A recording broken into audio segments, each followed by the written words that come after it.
Hedging of fuel has been described as a solution to the scarcity of aviation fuel in Nigeria. Yeah, certainly. And an aviation analyst, Olumide Onhuayo, says airline operators can form a strong association to check the rise in the price of Jet A1 if they have a hedging program. Lillian Ezemark has the story now. More than 40% of the operating cost of airlines. In the last 5 years, the price has risen from 160 to 270 naira per litre. This airline operator has confirmed the increase in financial burden on the carriers. Take the fuel, take the normal charges and the rest of the catering and everybody. You come to about 110. So if you say we are charging 40 or 20 one way, I mean 19 is one way, right? Yes. So we are on the bottom, 0 level. So you must have a full capacity to break even. The airlines cannot bear the brunt alone. It's beyond them. I don't blame them. Whatever happens with it will impact on their cost of operation. And the thing to do is they will transfer it to the passengers. Consequently, the airline operators are planning to increase airfares. The regulators say they are free to do so since the market has been deregulated, but has advised passengers to exploit other options for cheaper fares. Gone are the days when regulatory authority they sit down together with the airline and fix. But it's been deregulated. If you buy your ticket online far ahead of your trip, it's going to be cheaper at a lower rate. But if you come to the counter on the day of your trip, you may buy a ticket for 60,000 on the same flight where somebody buy a return ticket for 19,000. And for those who have noticed the rise in airfares, the forces of demand and supply played a role. And once flights are disrupted, you have minimal flights, and once there are minimal flights, it results in them having more passengers chasing the few aircrafts available, and it does not give room to ticket hike. It gives room to touting at the airport, because you see passengers being at the mercy of whoever can get them tickets. Then you see some airlines holding tickets, selling to agents, and agents now reselling at the higher fare. This analyst is of the opinion that the airline operators can have better control of the situation by having a hedging program. Hedging is a policy adopted so that you do not have issues when the volume is low, and that's why you hedge. And once you hedge, you already have a contract that binds the oil company to supply you and keep for you, no matter how little they have. A source which craved anonymity says airline operators of Nigeria may not have the endorsement of Aricare and Aero Contractors since they are under receivership of Assets Management Corporation of Nigeria, AMCON. Some members of the Airline Operators of Nigeria say that the two airlines charge lower fares because they are not affected by the unfriendly operating environment the others are subjected to. Lillian Ezemark, TVC News, Lagos. All right, that's the background to the story we're discussing right now. We have aviation consultant and member of the Aviation Roundtable with us right now, Olumide Onhuayo, in the studio. Good morning. Good morning. And nice to see you. All right, when it comes to the issue of scarcity of aviation fuel, we thought we had gone past that. It seems the scarcity is coming back again. You can't go back, you can't go past that because, one, you don't even produce this product. We still import the aviation fuel. And because we import aviation fuel, we're not in control of the supply. So, apart from importation, also there's a distribution problem. So all this, when you put all this together, the cost of aviation fuel will definitely be on the increase when compared to other countries where they have it.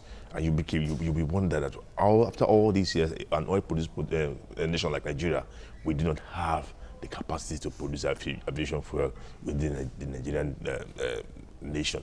It's a problem. But then you are now proposing the hedge formula. Tell us how that will combat this pressing problem. I am not proposing. It's a norm within serious airline organizations. It's either you hedge as an airline on your own, or you hedge through your association or your alliance. If you belong to an alliance, it might be part of the policy. If you look at the Arab North African Airlines, that do something like that. Members of the African Airline Associations, they've done something like that. They put it in the part of the bill. It brings down the cost of the fuel and supply. So once you bring down the cost, then you easily get anywhere you operate to if you are part of that deal. But you see, none of our airlines is in any of this association. None of our airlines is in any alliance. And you cannot stand alone and make things work. You must be part of a group to bring things down, because it's like, it's the higher the number, the lower the price. So now, if you're not part of a group, if you want to do it alone, you must be an airline that have enough liquid, because you would have to use money to hedge. You must have enough money to hedge. That's what the average domestic airline lacks. Yes, because you need a lot of money. For you to pay for 1 year fuel usage, you must have a lot of cash to do that. Yeah, can you maybe break it down for us to understand the hedging that you talk about? It could be a term, but the issue there is, can you break it down so that it can be simple for those who are watching, who don't understand the aviation industry? What the simple means is that I have 5 aircrafts, and I'm going to operate about maybe 200 flights a year. Okay. And I need about maybe, we're just using figures now, maybe I need about 300,000 tons of fuel for the year. I go to an oil company before the beginning of that year. My operational department in charge of fuel will be there. We discuss with the airline that I need you to supply me at this rate. You might be lucky. It's not all the time that edge is very good. You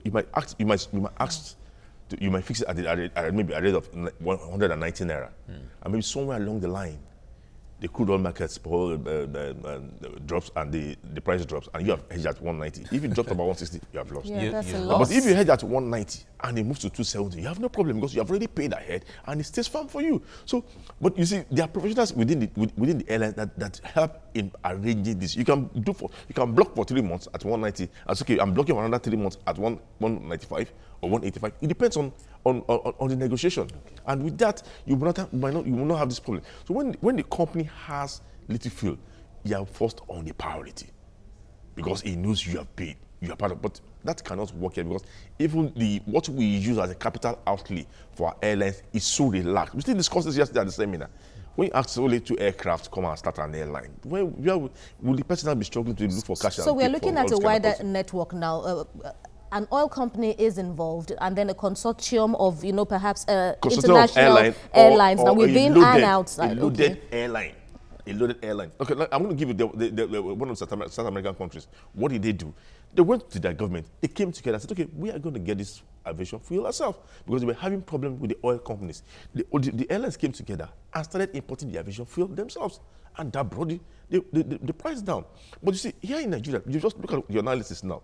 They have removed Aero and Arik from the airlines that are normal to them. But today, as of today, the operations of those 2 airlines at least consider about 40% of the total flights. So you cannot just say they are going to liquidation and they are not relevant. They are relevant.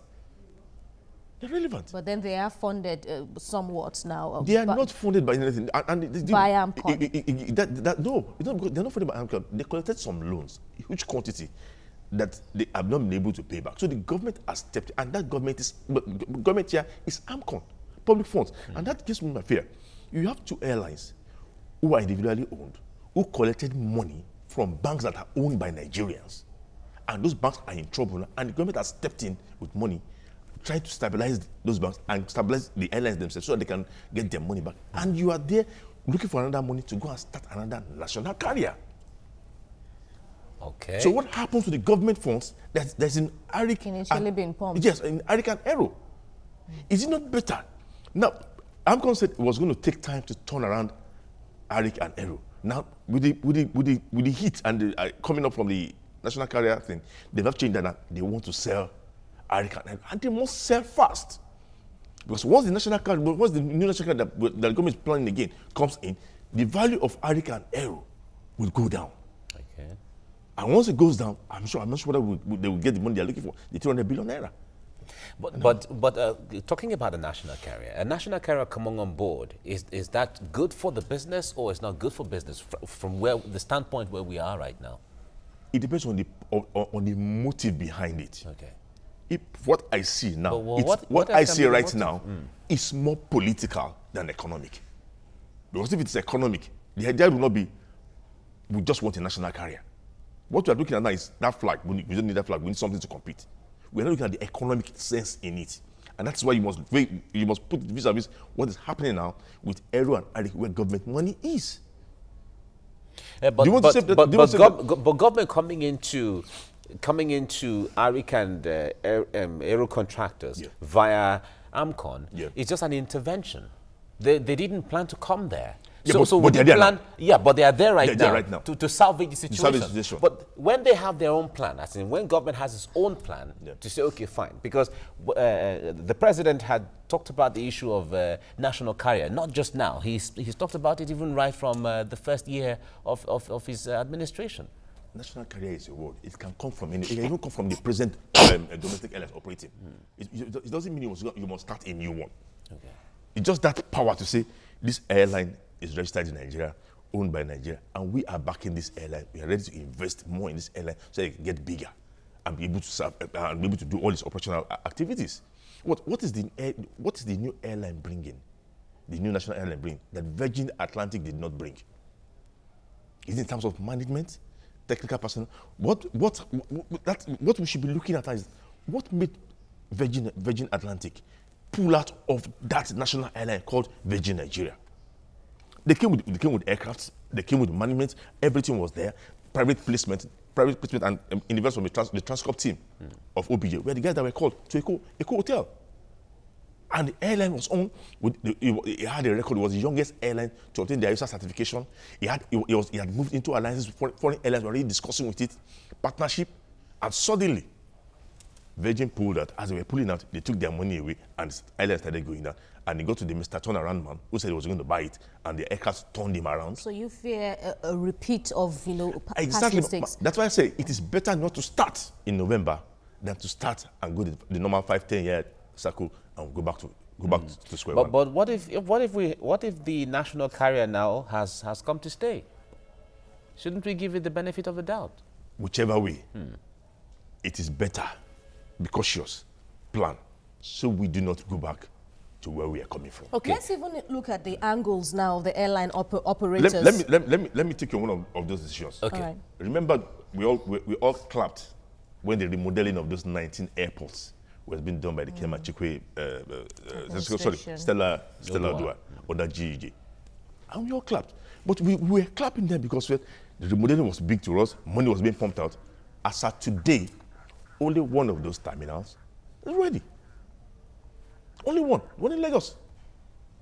So it was more political than economic. All the rest are hanging there. All right, we have probably simply run out of time, Olumide. To maybe 2 or 3 terminals. Today we would have said, okay, we have 3 terminals. Okay. Apparently this is also a major issue, but then let's also look at, the issue of where the consumers now, where those flying now, their interests, especially with this price war that's been alleged between Aero and ARIC on one hand, and the other airline operators talking about this price war. How bad is it for the environment? Well, you see, before the free fall of the naira, it was easy for the airlines to operate at 19,000-20,000 naira. Now, for you to have a 1-hour flight, we are looking at a minimum of about $80. When you look at $80 multiplied by the exchange rate, the money should go to about 28,000-29,000 naira. And that is, we don't have that present, because what you still have in the market is about 20, 21, 22. So the price available now is not really good for the airlines. But you see, you cannot force Aero or ARIC to go to 20. They look at their business model. At the appropriate time, if they have to move to that, they will do that. And I'm sure if you walk up to Aero on the day of travel, you're going to pay for that. You pay that rate. You pay that rate. Yeah, usually. But if you plan ahead, you could get from 18 to 20. Yeah, talk to us briefly before we round off on this disparity of the price. If you're booking online and ahead, it's cheaper. But if you're going to book on the counter on the day of traveling, it's costly. It's the number one all over the world. Okay. It's not unique to Nigeria. All right, but why is that? Plan your travel. You get a cheaper deal. Okay. But if is that a way of encouraging people to plan ahead? And most times, when you pay online, it's if you look at the cost of transaction, the cost of completing that process, it's cheaper than when you walk up to the counter and you pay cash. Now you're talking about them paying for the staff that will be at the counter, the bullion van that will come and take the money. So everything has its price, and it's not unique to Nigeria. Okay, Olumide, we'll just let you go and enjoy the Salah holidays now. Olumide Ohua, your aviation expert. Thanks a lot for your time. Always, aviation analyst. And a member of Aviation Roundtable. Thank you very much. Thank you so much for coming.